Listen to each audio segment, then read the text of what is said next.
누가복음 23장 26절에서 32절까지 말씀입니다. 누가복음 23장 26절에서 32절까지 말씀, 저와 여러분이 한 절씩 나누어서 교독합니다. 그들이 예수를 끌고 갈 때 시몬이라는 구레네 사람이 시골에서 오는 것을 붙들어 그에게 십자가를 지워 예수를 따르게 하더라.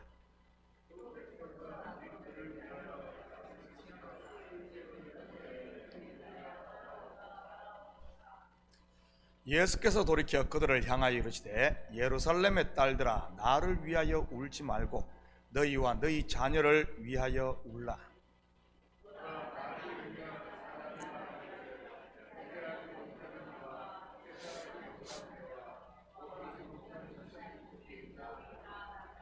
그때 사람이 산들을 대하여 우리 위에 무너지라 하며 작은 산들을 대하여 우리를 덮으라 하리라.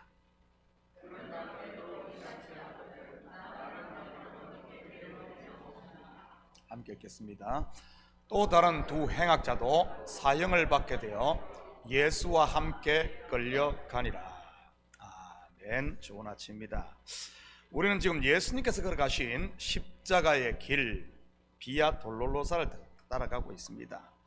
어제 새벽에는 예수님께서 빌라도의 관정 안에서 로마 군병들로부터 희롱당하신 일을 살펴보았습니다. 자기의 옷을 벗김당하시고 홍포를 입으신 예수님, 벌거벗은 저와 여러분에게 의의 가죽옷을 입혀주시려고 친히 죄의 곧 홍포를 입은 것이라고 했습니다. 머리에 씌어진 가시관, 이 가시가 어디에서 난 것이겠습니까? 바로 선악과를 따먹고 저주받은 땅이 되어버린 인생들의 마음에서 난 것입니다. 우리의 머리에 영화의 관을 씌워주시기 위해 친히 수치의 가시관을 쓰신 것이지요. 손에 들려진 갈대는요, 상한 갈대를 의지하고 사망 아래에 종노릇하고 있는 인생들을 그리스도와 더불어 이 세세토록 왕노릇하게 하기 위함이었던 것입니다. 그리고 침뱉음을 당했습니다. 우리의 입에 감사와 찬양과 신령한 노래를 채워주시기 위해서 친히 모멸과 멸시의 침뱉음을 받은 것이지. 그래서 저와 여러분이 마실 수 없는 쓴물만 내던 이런 인생에서 이제는 치유하고 사람을 살리는 복음의 단물을 내는 이렇게 셈이 된 것 아니겠습니까? 이처럼 예수님이 받으신 희롱은 결국 벌거벗은 저와 여러분이 받을 희롱을 대신 받았던 것입니다. 친히 아사셀 염소가 되셔서 우리의 저주를 짊어지고 광야로 가심으로 말이지, 영원히 돌아오지 않을 광야 말입니다. 여러분의 죄가 동에서 서가 먼 것처럼 옮겨졌음을 이제는 믿으시기 바랍니다. 그러기에 예수 안에 있는 사람에게는 더 이상 정죄와 수치가 없는 것이지. 아직도 수치당할까 두려워 나무 뒤에 숨어 계신 분은 없습니까? 하나님께 혼날까 두려워 돌아오지 못하고 육체의 욕심이 주는 쥐염 열매로 배를 채우고 계신 분은 이제는 돌아와 자유할 수 있기를 축복합니다.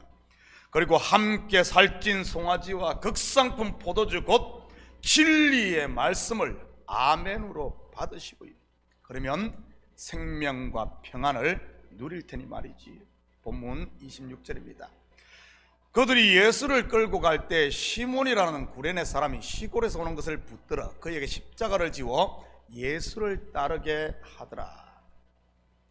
당시 십자가형을 받은 죄수는 친히 자기가 달릴 이 십자가를 지고 죽음의 행진을 했습니다.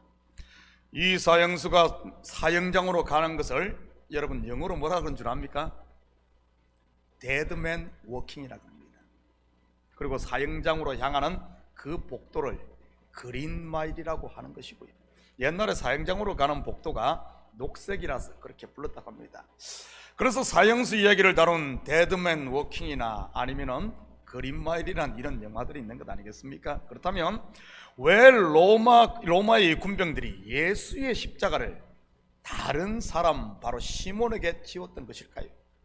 아마 예수님께서 십자가를 지고 행진할 수 없을 만큼 지쳐 있었기 때문일 겁니다. 제자들과 최후의 만찬을 하신 후 겟세마네 동산에서 어떻게 기도했습니까? 땀방울이 핏방울이 되는 것처럼 기도를 했습니다. 그리고 그것도 3번씩이나 말이죠. 그 후 그곳에서 잡히신 예수님은 밤새도록 한숨도 주무시지 못하고 신문을 당하고 희롱을 받고 채찍을 맞았던 것입니다. 우리 교회도 고난주간에 쓰려고 만든 이 사람 크기만한 나무 십자가가 있습니다. 작년에는 금요 영성집회 때 굿프라이데이 행사를 하며 아래층에서 직접 여기까지 그 십자가를 들고 왔습니다. 혼자가 아니라 4명이서 말이지. 여러분, 사람을 달아 세우려면 얼마나 큰 십자가 틀이 필요할 것 같습니까? 아마 상당한 크기와 무게가 나갔을 겁니다. 그것을 지고 800m의 언덕길을 오른다? 결코 만만치는 않았을 것입니다. 아무리 로마 군사들인들 사람을 죽이러 가는 길 아마 빨리 끝내고 싶지 않았겠어요? 그리고 예수님과 함께 2명의 사형수가 더 있었는데 예수님으로 인해 이 죽음의 행진 데드맨 워킹이 아마 보조가 맞지 않았던 것 같습니다. 그러자 군병들은 군중들 중에 한 사람인 구레네 사람 시몬을 붙들어 예수님의 십자가를 대신 지게 하고요. 이 시몬에 대해 마가복음에서는 좀 더 자세하게 소개하고 있습니다. 마가복음 15장 21절입니다. 마침 알렉산더와 루포의 아버지인 구레네 사람 시몬이 시골로부터 와서 지나가는데 그들이 그를 억지로 같이 가게 하여 예수의 십자가를 지우고, 성경에는 이들의 이름이 한 번 더 언급됩니다. 로마서 16장 13절입니다. 주 안에서 택하심을 입은 루포와 그의 어머니에게 문안하라. 그의 어머니는 곧 내 어머니니라. 바울이 루포의 어머니를 자기의 어머니라고 소개를 합니다. 다시 말해 이 시몬의 아내이지. 이것을 통해 우리는 이 가정이 얼마만큼 초대교회를 세우는데 큰 역할을 감당했는지를 짐작할 수 있습니다. 사실 예수님의 십자가를 대신 져야 할 사람이 누구입니까? 가룟 유다는 제 길로 갔다 치더라도 11 제자들 아닙니까? 그 중에서도 수제자로 불렸던 베드로, 요한, 야고보이지. 그런데 지금 이들은 다 어디에 가고 구레네 사람 시몬이 예수님의 십자가를 진 것일까요? 여러분, 이 이야기가 2000년 전에 있었던 역사 속 이야기로만 보입니까? 혹시 이 시대 우리 교회들의 모습은 아닙니까? 교회가 감당해야 할 십자가, 때로는 버거울 수도 있습니다. 누가 그것을 대신 지겠습니까? 누가 지죠? 바로 그의 제자인 저와 여러분인 것입니다. 여러분은 형제의 십자가를 대신 지고 있습니까? 왜냐하면 그 형제의 십자가가 곧 예수님의 십자가이니까요. 형제를 사랑하는 것이 예수님을 사랑하는 것이요, 형제를 미워하는 것이 곧 예수님을 미워하는 것입니까? 그렇다면 예수님의 십자가를 대신 진 구레네 사람의 이야기 속에는 어떤 영적인 의미가 있는 것이겠습니까? 먼저 구레네는 북아프리카 지중해 연안에 있는 도시로서 현재 리비아의 트리폴리를 말합니다. 아마 이 사람이 예루살렘에 온 것은 유월절 명절을 지키기 위해서일 것이고요. 그런데 누가뿐만 아니라 마가복음의 저자인 마가도 이 사람이 시골로부터 오고 있었다고 기록하고 있습니다. 일반적으로 우리는 시골에서 올라오는 시몬이라고 하면 어리숙한 촌떡이 붙들어서 십자가 지게 한 것으로 생각하기 쉽습니다. 왜냐하면 좀 도시 사람들은 좀 야가 빠졌잖아요. 그래서 촌놈이 재수없게 걸렸다고 생각할 수 있는 것이고요. 그런데 과연 그런 이야기일까요? 여기서 시골로 번역된 헬라어 아그로스는 들판이나 농촌을 말합니다. 그리고 이 시골이라는 말은 당시 예루살렘 성안과 대조를 이루는 단어이고요. 우리도 그렇지 않습니까? 서울 외의 지역을 뭐라 그러죠? 지방 사람이라 그러잖아요. 광주 대도시고 부산 대도시인데도 서울 외는 그냥 지방이라 그럽니다. 영적으로 보면 성한 사람은 누구를 말한다고 볼 수 있겠습니까? 성안 사람, 1차적으로는 제자들이요, 구속 역사로 보면 먼저 된 유대인들인 것입니다. 그런데 그 제자들은 지금 보이지를 않습니다. 그런데 누가 예수님의 십자가를 대신 집니까? 시골에서 온 시몬. 구속 역사에서 유대인과 대조를 이루는 사람들이 누구죠? 이방인인 것입니다. 시골은 바로 이방인을 상징하고 있었던 것이지. 물론 나중에 보면 제자들 또한 자기의 십자가를 집니다. 그래서 다들 복음을 위해 순교를 당하고, 먼저 된 자가 나중되고 나중된 자가 먼저 되는 것이지. 로마서 11장 25절에서 27절입니다. 형제들아, 너희가 스스로 지혜 있다 하면서 이 신비를 너희가 모르기를 내가 원하지 아니하노니, 이 신비는 이방인의 충만한 수가 들어오기까지 이스라엘에 들어는 우둔하게 된 것이라. 그리하여 온 이스라엘이 구원을 받으리라. 기록된 바 구원자가 시온에서 오사 야곱에게서 경건하지 않은 것을 돌이키시겠고, 내가 그들의 죄를 없이 할 때 그들에게 이루어질 내 언약이 이것이람과 같으니라. 그리고 그의 이름이 시몬입니다. 구레네 사람 시몬. 그 말은 구레네는 지방 이름이고 이 시몬입니다. 시몬은 구약의 시므온과 같은 이름입니다. 시므온의 뜻이 뭐죠? 창세기 29장 33절입니다. 그가 다시 임신하여 아들을 낳고 이르되 여호와께서 내가 사랑받지 못함을 들으셨으므로 내게 이 아들도 주셨도다고 그의 이름을 시므온이라 하였으며. 뭐죠? 바로 듣다는 뜻입니다. 믿음은 들음에서 나며, 쉐마 이스라엘, 들어라 이스라엘아. 무슨 말입니까?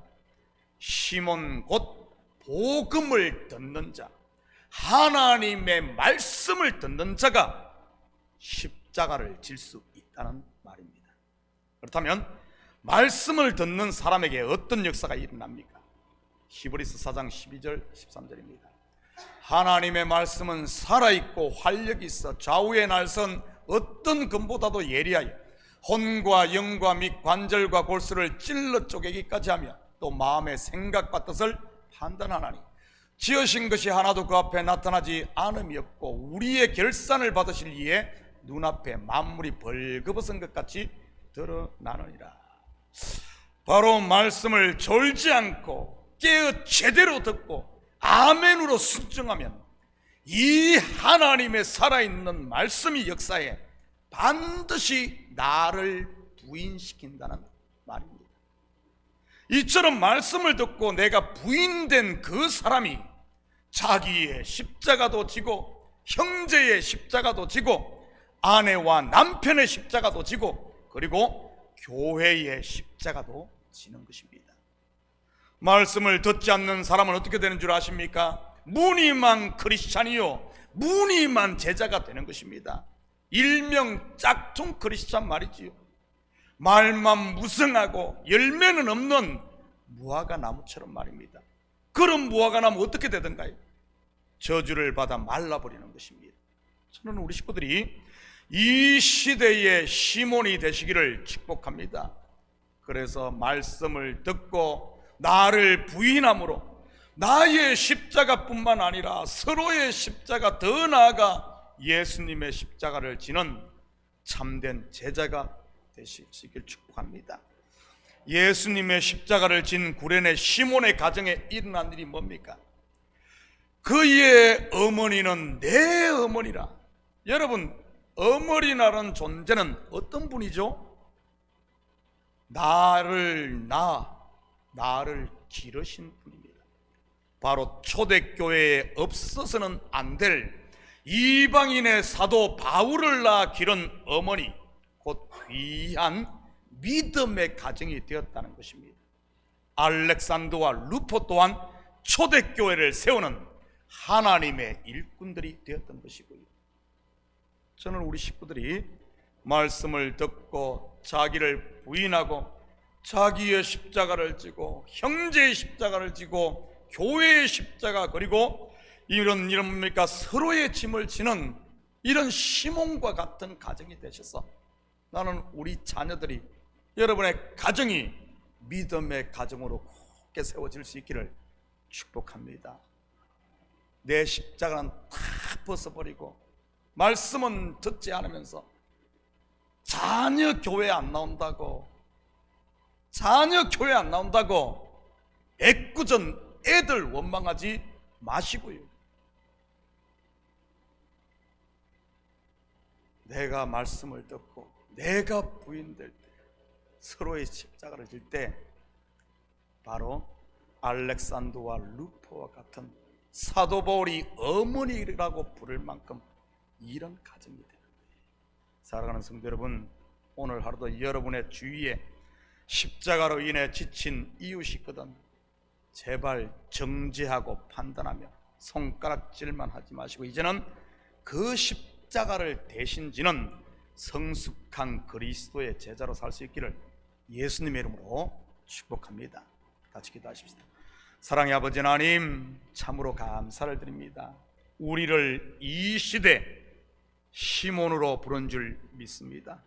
아버지 하나님, 말씀을 들을 수 있는 귀가 열리게 하시고 마음에 할례가 일어나게 하시고 이제는 하나님의 말씀이 들리고 그 말씀이 살아 운동력이 있어 내 속에 있는 거짓과 추한 것과 아버지 하나님 육신의 생각과 아버지 하나님 이런 모든 것들을 찔러 쪼개고 우리 속을 수술함으로 말미암아 내 속에 예수로 가득 채워지고 그래야 이제는 아버지 하나님 제자로 살 수 있는 복된 가정이 이룰 수 있도록 축복하여 주시옵소서.